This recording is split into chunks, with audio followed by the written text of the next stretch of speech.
Sentiment এক কথায় বলে দিলাম, মানে ফাঁকিবাজ ছেলে, ফাঁকিবাজ বর, ফাঁকিবাজ বাবা। আমার ছেলে কলেজে পড়ছে, ইঞ্জিনিয়ারিং করছে, সে যে কবে এত বড় হলো আমি জানি না।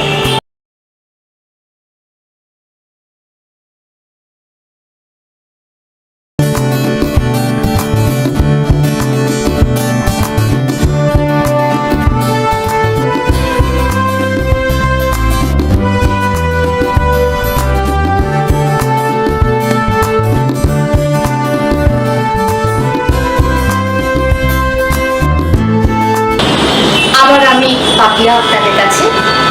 আমরা আজ আবার আরেকজন সেলিব্রিটির সঙ্গে আপনাদের মিট করাবো, আলাপ করাবো। চলে আসুন মিস্টার শ্যামাশিস পাহাড়ি, আপনারা যাকে টিভি সিরিয়ালে, সিনেমায় দেখেছেন।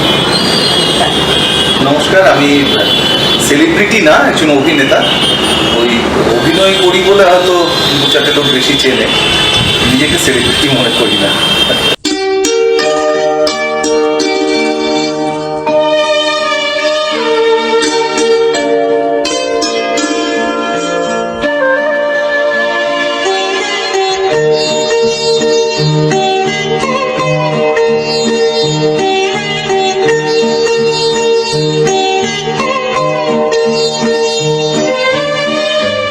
না, আমরা সেলিব্রিটি বলতে কাকে বুঝি? যাকে অনেক অনেক লোক দেখে, চেনে এবং তার সম্বন্ধে অনেক কিছু জানে, জানতেও চায় যে তার জীবনধারাটা কেমন।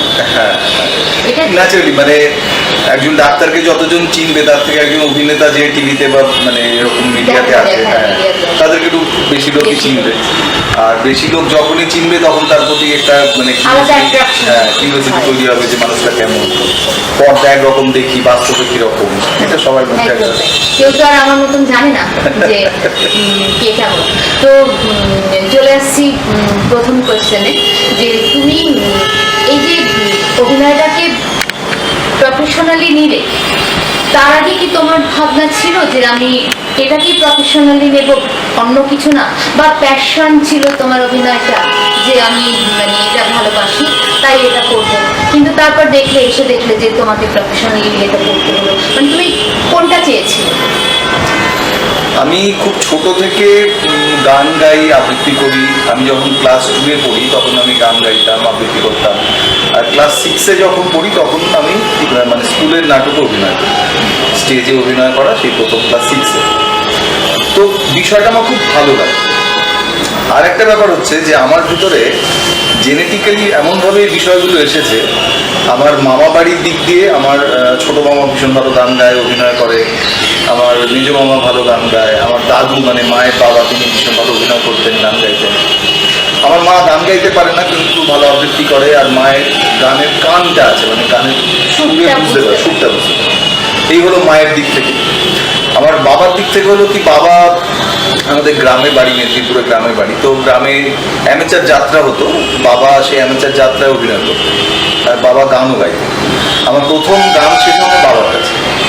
তো মানে মায়ের দিক থেকে এসছে, বাবার দিক থেকে এসছে। তো এটা ছাড়া আমার অন্য কিছু হওয়ার উপায় ছিল না, হয় অভিনেতা হবো নাহলে গায়ক হবো। এবারে এটাকে পেশা হিসেবে ভেবে নেওয়াটা মানে তখন খুবই রিস্কি ছিল।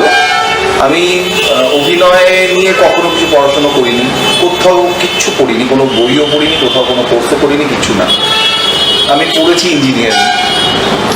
তো আমি ওই জন্য অশিক্ষিত অভিনেতা বলি নিজেকে, কারণ অভিনয়টা শিখেছি চর্চা করতে করতে, পারিপার্শ্বিক থেকে সব কিছু জায়গা থেকে ইনপুট নিতে নিতে শেখা।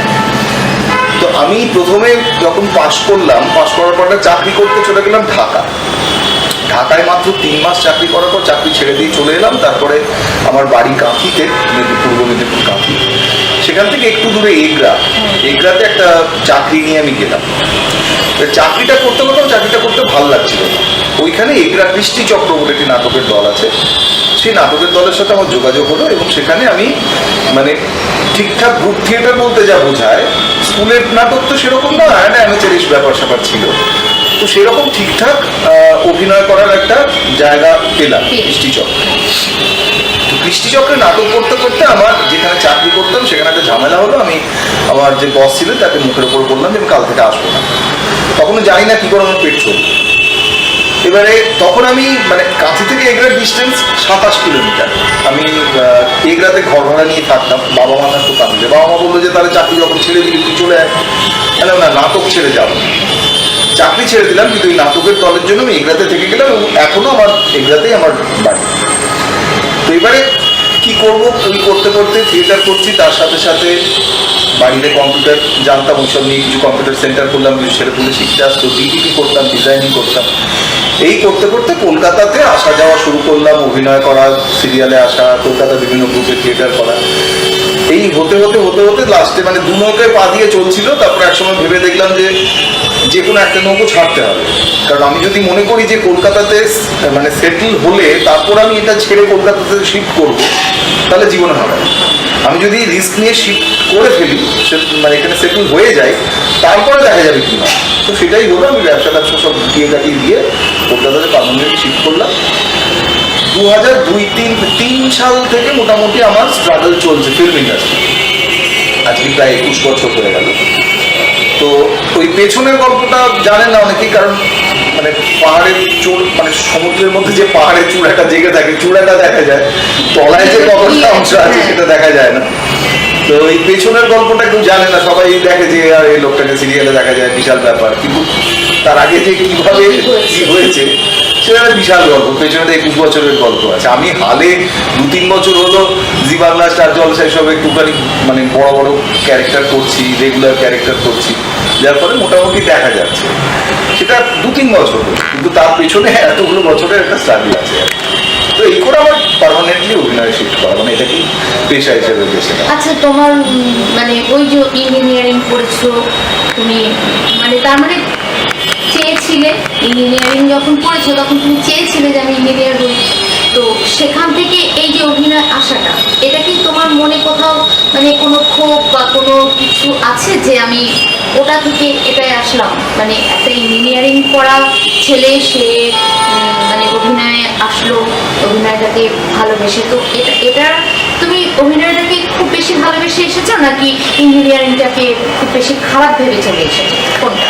না, সেটা না, আমার কোনো ক্ষোভ নেই। আমি ইঞ্জিনিয়ারিং পড়তেও চাইনি, আমার খুব ভালো লাগতেও না। আমার খুব ছোটবেলায় ইচ্ছে ছিল আমি দিল্লি এনএসডিতে থিয়েটার নিয়ে পড়াশোনা করবো।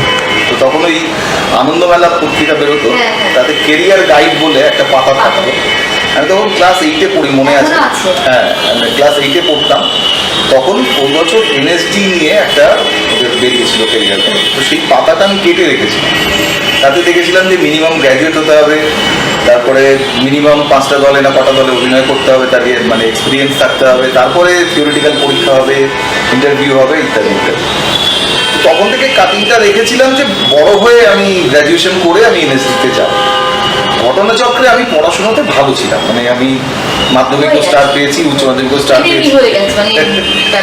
হ্যাঁ, মানে এবারে যদি বাড়িতে বলি যে আমি একটা সিম্পল গ্র্যাজুয়েশন করে আমি থিয়েটার নিয়ে পড়তে যাব, বাবা মা লাঠি পেটা করবে। হ্যাঁ, তো সেই জন্য আমি মানে ডাক্তারিতে আমার একবার র্যাঙ্ক হয়েছিল, মানে আমি রক্ত দেখলে ভয় পাই বলে ডাক্তারি পড়তে যাইনি, আর ইঞ্জিনিয়ারিং করেছি আর কি। তারপরে কিন্তু ভেতরে ওই পোকাটা সবসময় কুকুর করতো যে আমি মানে ভবিষ্যতে অভিনেতাই হব। তো সেটা তো বললামই, আমার জিনগত সব কাছে সবটার থেকেই এসেছে। হ্যাঁ হ্যাঁ, তো আমার কোনো আক্ষেপ নেই। আমার যারা ইঞ্জিনিয়ার বন্ধু আছে, মানে আমার ক্লাসমেট যারা, তারা আমার থেকে অনেক বেশি টাকা রোজগার করে। আমিও হয়তো কখনো কখনো, আমাদের তো আসলে ইনকামের কোনো স্থিরতা নেই, কোন মাসে বিরিয়ানি তারপরের মাসে আলু ভাতে পায়। তো তারা বলে যে ভাই তোর লাইফ সত্যি, আমরা আমাদের লাইফ মেশিন হয়ে গেছি। আমি এটাকে এনজয় করি যে হ্যাঁ ঠিক আছে, ওরা আমাকে খুব মানে ভালো বলে, তুই ভালো আছিস। অ্যাকচুয়ালি আমি ভালো আছি। মানে পার্সোনাল প্রশ্ন করা উচিত না, ঠিক পার্সোনাল না, সেমি পার্সোনাল, সেমি বললেন। মানে তোমার মা আছেন, তুমি কারো সন্তান, তোমার স্ত্রী আছেন, তার মানে তুমি কারো স্বামী, তো তোমার ছেলে আছে, তুমি কারো বাবা। তো এই যে তারপরে তুমি ইন্ডাস্ট্রিতে আছো, ইন্ডাস্ট্রি তুমি একজন ভরসার অভিনেতা যে আমরা এটা ডাক দিলে এটা করতে পারি। তো এতগুলো ক্যারেক্টার তোমাকে প্লে করতে হচ্ছে। তো তুমি ক্যারেক্টার প্লে করার আগে কোনটাকে সবচেয়ে বেশি ইম্পর্টেন্স দাও, তোমার কাছে সবচেয়ে ইম্পর্টেন্স কোনটা, যে কোন কোন জায়গাটায় সবচেয়ে বেশি গুরুত্বপূর্ণ, মানে আমাকে সবচেয়ে বেশি সঠিক হতে হবে কোনটা? আমি হচ্ছি খুব ফাঁকিবাজ ফ্যামিলি ম্যান। ফ্যামিলি ম্যান এক কথায় বলে দিলাম, মানে ফাঁকিবাজ ছেলে, ফাঁকিবাজ বর, ফাঁকিবাজ বাবা। আমার ছেলে কলেজে পড়ছে, ইঞ্জিনিয়ারিং করছে, সে যে কবে এত বড় হলো আমি জানি না। আমার বউ বাজার করে, ব্যাংকের কাজ করে। আমার বাবা যতদিন বেঁচে ছিলেন বাবার চিকিৎসা আমার ছেলে আমার বউ মিলে করতো। আমার মা রিটায়ার্ড পার্সন, স্কুল টিচার, মা পেনশন পায়। কিভাবে যে সংসার চলে আমি এখনো অবধি কিছু জানি না, এবং সেটা আমাকে আমার মা এবং বউ, আমার ছেলে তো ছেলে তো অনেক ছোট, এরা কেউ কখনো আমাকে বুঝতে দেয়। মানে তাদের জন্যই আমি আজকে এই অভিনয় জীবনটাতে পুরোপুরি দিতে পেরেছি। আমাকে সংসারের জন্য আমাকে বিন্দুমাত্র কিছু করতে হবে। ইভেন বাড়িতে কোনো একটা ইম্পর্টেন্ট কাজ আছে, সেখানেও আমার বউ হয়তো কখনো ফোন করে বলবে, দেখো যদি আসতে পারো এসো, যদি কাজ করে না। আমার বাবা মারা যাওয়ার সময় আমি তখনও শুটিং করতে করতে খবর পেয়েছিলাম। এমন কোনো ঘটনা যা তোমাকে মানে মেন্টালি এবং ফিজিক্যালি টাচ করেছে, জাস্ট তুমি মানে খুব ইমোশনাল একটা কোনো ব্যাপার হয়েছে, এরকম একটা সিচুয়েশন বা ঘটনা কিরকম?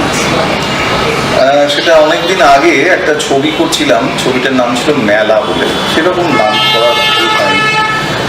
ছবিটা শুটিং হচ্ছিল মেদিনীপুরে। আমার বাড়ি থেকে লোকেশন ছিল 80 কিলোমিটার দূরে, তো আমি বাইক নিয়ে যেতাম।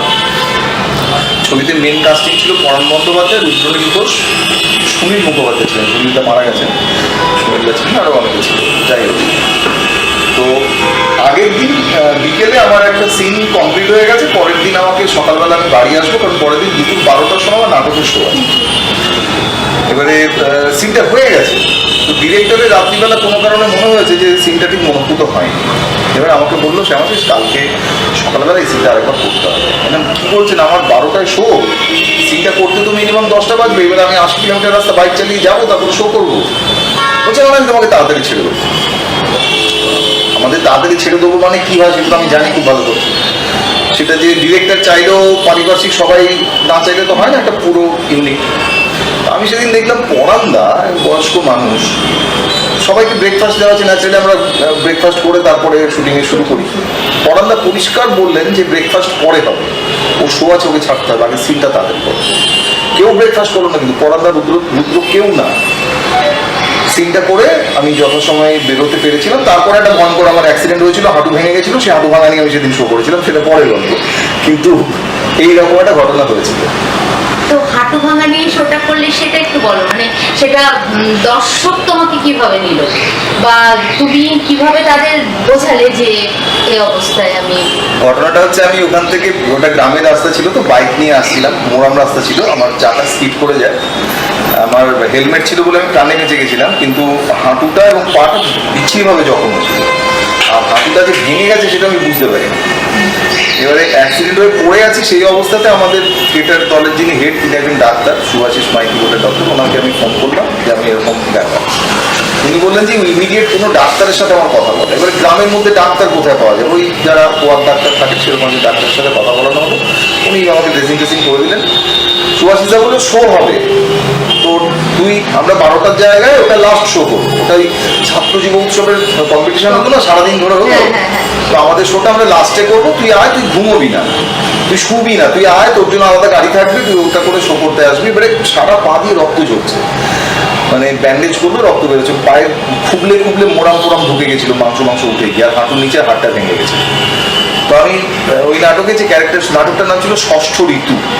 তাতে আমি যে চরিত্রটা করতাম, সে চরিত্রের বয়স ওই 60-65 মতো। সে একজন পেশায় রিক্সা চালক, নেশায় হচ্ছে খোলুঞ্চি, খোল বাজায় আর কীর্তন গায়। তো আবার আমি ক্যারেক্টারাইজেশন এইভাবে করেছিলাম যে যারা রিক্সা চালায় পায়ের তলায় গুঁপো হয়, অনেক সময় একটু পায়ে হাঁটতে কষ্ট হয়, আমি একটু পাটা টেনে হাঁটতাম। এমনিতে মানে একটা ক্যারেক্টারাইজেশন ছিল।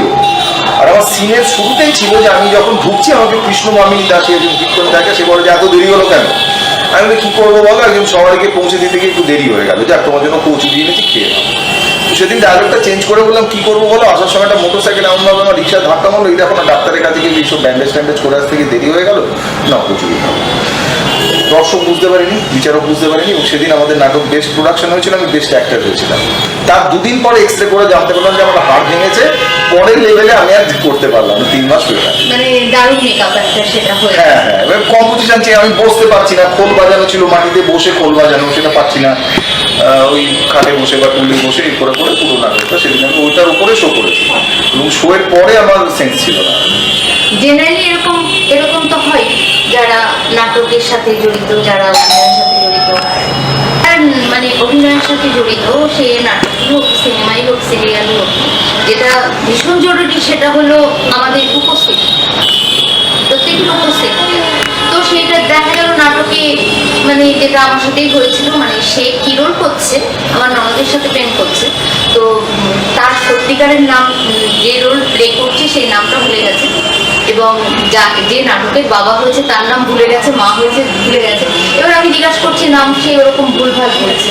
তা আমি মানে আমি বলছি যে তুই এরকম, বললাম যে তুমি আমার সাথে কি করছো, তুমি ভুলভাল নাম বলছো, আমি তো চিনি তোমার বাবার নামে, তোমার নামে, মানে ভুলে গেছে। জেনারেলি ও এসে পরে বলছে যে দিদি তুমি আমাকে যা বাঁচালে, মানে এরকম তো করতেই হয়।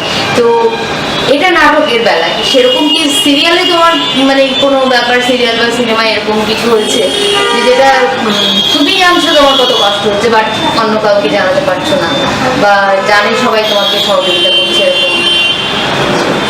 না না, প্রথম কথা হচ্ছে মানে এই প্রবলেমটা মানে স্টেজে লাইভ শোতেই হয়, থিয়েটার বা যাত্রা মানে যেটা লাইভ পারফরমেন্স সেখানেই হয়। কারণ আমরা যখন সিরিয়াল বা সিনেমা করছি সেখানে ভুল করলে তো আমাদের পরে কাটিং এর ব্যাপার আছে, সেখানে কোনো অসুবিধা হয় না।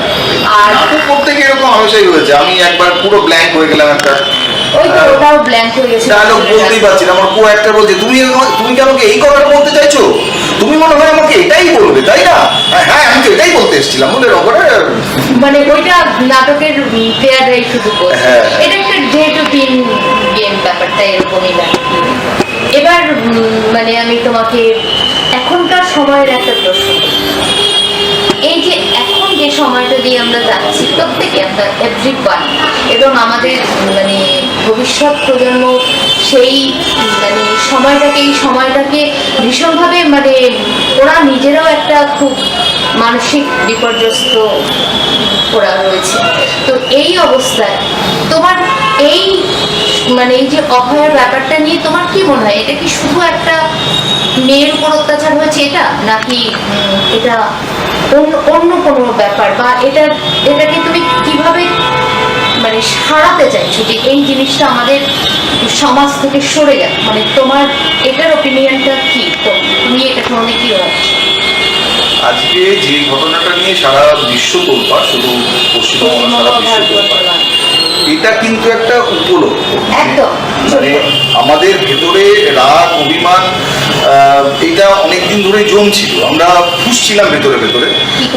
হ্যাঁ, সেটা বেরোনোর একটা ওয়ে আউট পাওয়া গেছে, এটা দরকার ছিল, খুবই দরকার ছিল, এবং এটা মানে শাস্তি কি হবে, আদৌ হবে কিনা সেটা আমরা কেউই জানি না, চাইবো শাস্তি হোক, ডেফিনেটলি চাইবো, কিন্তু এটাকে কেন্দ্র করে যে এই আন্দোলন অভ্যুত্থান এটা যেটা হচ্ছে, এটা একটা খুব ভালো সাইন, যেখানে কোনো পলিটিক্যাল ব্যানার নেই, সাধারণ মানুষের ডাকে জড়ো হচ্ছে, ইন্ডিভিজুয়াল ডাকে সবাই জড়ো হচ্ছে, তো এটা ভীষণ ভালো সাইন।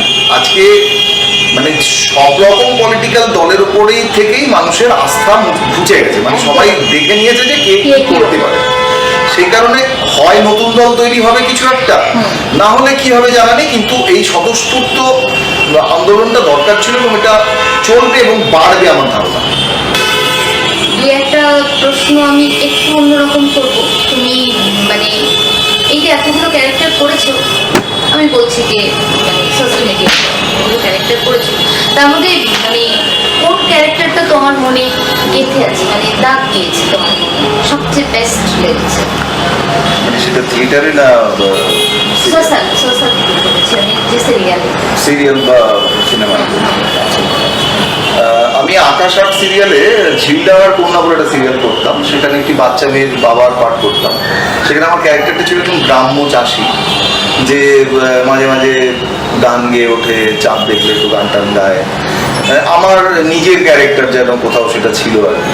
সেটা করতে খুব ভালো লেগেছিল। মনে হয়ে গেছে একাত্ম হয়ে গেছে। হ্যাঁ হ্যাঁ হ্যাঁ, সেটা বেশ প্রায় 1 বছরের বেশি চলেছিল সিরিয়ালটা। ওই ক্যারেক্টারটা করতে খুব মজা পেয়েছি, কিন্তু যেহেতু চ্যানেলটা আকাশ আট অতটা পপুলার নয়, সেই জন্য তো খুব বেশি লোকের কাছে পৌঁছয়নি। কিন্তু হ্যাঁ, আমাকে ঝিলডাঙ্গার কন্যা দেখেও লোকে বলেছে রাস্তাঘাটে, আপনি আমি অবাক হয়েছি, ঝিলডাঙ্গার কন্যা দেখে বলছে আমাকে রাস্তায়, অবাক হয়েছিলাম। কিন্তু বলেছে না আমরা কিন্তু দেখি। তো ওইটা বেশ ভালো লেগেছিল মেগা সিরিয়ালের মধ্যে। আকাশ আটেরই বেশ কিছু কাজ, যেমন এই সাহিত্য নির্ভর যে কাজগুলো হয়, সেগুলোতে বেশ কিছু ক্যারেক্টার খুবই ভালো ক্যারেক্টার করেছে, মানে আমার পড়ে মজা পেয়েছি।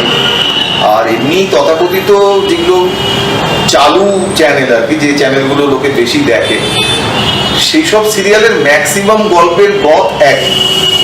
কিছুদিন পরে এই হয় সেই হয়, আমরা যারা দর্শক তারাও জানে, যারা অভিনয় করে তারাও জানে, যিনি লিখছেন হয়তো তিনিও জানেন যে এইভাবেই লিখতে হবে। তো সেখানে সত্যি কথা বলতে কোনো চরিত্র ওইভাবে দাগ কাটে না। দাগ কাটে যখন কোনো একটা ছবি করতে যাই বা কোনো ওয়েব সিরিজ করতে যাই, কারণ ওটা চিরস্থায়ী একটা থেকে যায়। আমার ছেলেও দেখতে পাবে, আমার ছেলের ছেলেও দেখতে পাবে যে আমার দাদু এইটা করেছিল। তো সেরকম যেমন আবার করলোর চরিত্রটা করে মজা পেয়েছিলাম ওয়েব সিরিজ। তারপরে ছবির ক্ষেত্রে আমি আরশিনগর বলে একটি ছবি করেছিলাম, সেখানে একটি চায়ের দোকানের একটা ছেলের একটা ক্যারেক্টার ছিল আমার, ওটা করেও মজা পেয়েছিলাম। আর এমনিতে খুব বেশি বড় ক্যারেক্টার তো ছবিতে বা ইয়েতে ওয়েব সিরিজে পাইনি, যেগুলো পেয়েছি সেগুলোর মধ্যে এই দুটো নাম করলাম। আর মেগা সিরিয়ালে ওই আকাশ আটের ওগুলো বললাম। আর সেরকম আর গতে বাঁধা সেগুলো কিছু করার থাকে। এবার আমি তোমাকে কতগুলো সময় না দিয়ে প্রশ্ন করবো, মানে একদম দেন অ্যান্ড দেয়ার র্যাপিড ফায়ারটা বলছি না, ওটা শ্রবণের কথা হয়ে যাচ্ছে। তো সেই জন্য আমি আমার কথা বলছি যে তুলসী চক্রবর্তী না তুলসী চক্রবর্তী। আর যারা হাসির অভিনেতা তাদের মধ্যে রবি ঘোষ না চিন্ময়? রবি ঘোষ। আর এপার বাংলা না ওপার বাংলা? এপার বাংলা। আচ্ছা, তোমার কি কোনো সময় মনে হচ্ছে যে আমি চাই না এরকম সভ্যতা, আমি সেই গ্রামে ফিরে যাবো, মানে এই জন্মান্তর কবিতাটা আমি যদি মানে ওই চাইলেও উপায় নেই, বাধা পড়ে গেছে, মানে যেতে চাও, অ্যাটলিস্ট যেতে চাও, অন্তত কিছুদিনের জন্য হলে তো যেতে চাই, মানে ছাড়া না। আমি চাই বলতে চাইছি যে এখানটাতে আমার শহরটা আমার ভালো লাগছে না, আমি সেই ওই নদী ছানার গায়ে যেতে চাচ্ছি, যেখানে আমি মানে রাখাল হয়ে গরু চড়াবো, যেখানে আমি সেটা চাইলেও পারবো না। এখন এইখানে এমন ভাবে একাস্ট্রাম হয়ে গেছে, সেখানে দুদিন করে হাঁপিয়ে দিতে হবে। মানে এটা তোমার মনে হয়েছে তোমার মানে ওখানে যাওয়া ওইভাবে হবে না। আর ভালোবাসা সবচেয়ে কাছে? ভালোবাসি ছেলেকে, মাকে সবচেয়ে বেশি। মানে একজনকে বাঁচতে পারবেন, যে কোনো একজন, মা।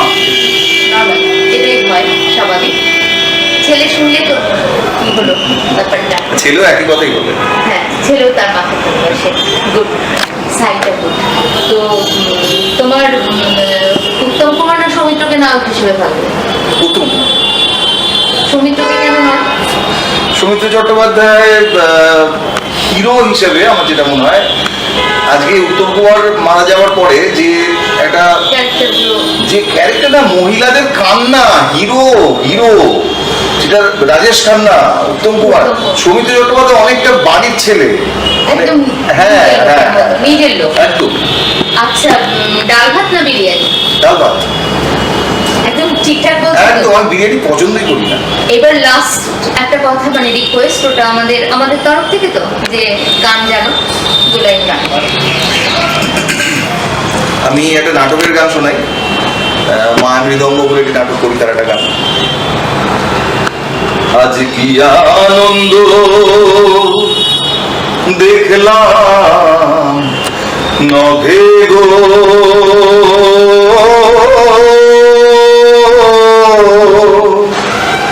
পূর্ণ চন্দ্রের উদয়,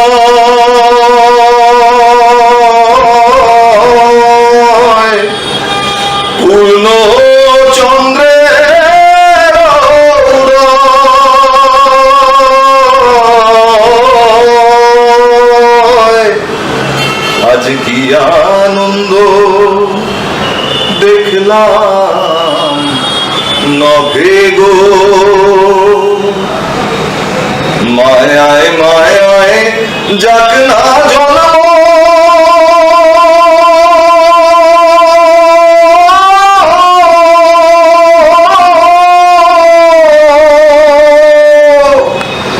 যদি আর এক জন্মে সত্যি হয়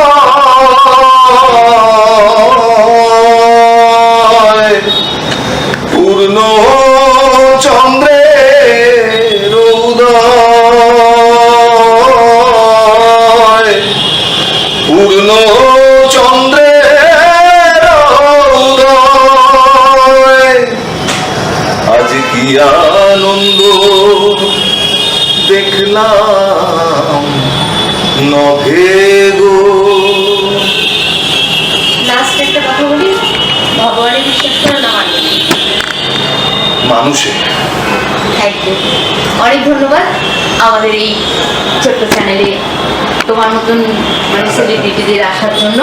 ভালো থেকো এবং উত্তরোত্তর তোমার মানে বৃদ্ধি পাক অভিনয় ক্ষমতা, পরিশীলিত Thank you. পরিমার্জিত। তুমি খুব তোমার কথাবার্তা সব কিছুই। তোমাকেও অসংখ্য ধন্যবাদ এবং তোমাদের চ্যানেলকেও অসংখ্য ধন্যবাদ। আর চ্যানেলেরও উত্তরোত্তর শ্রীবৃদ্ধি হোক। হ্যাঁ, আমরা সেটা চাই। সবাই তোমরা বলো। সাবস্ক্রাইব করুন, লাইক করুন, শেয়ার করুন, কমেন্টস করুন। ভালো থাকবেন সবাই। নমস্কার।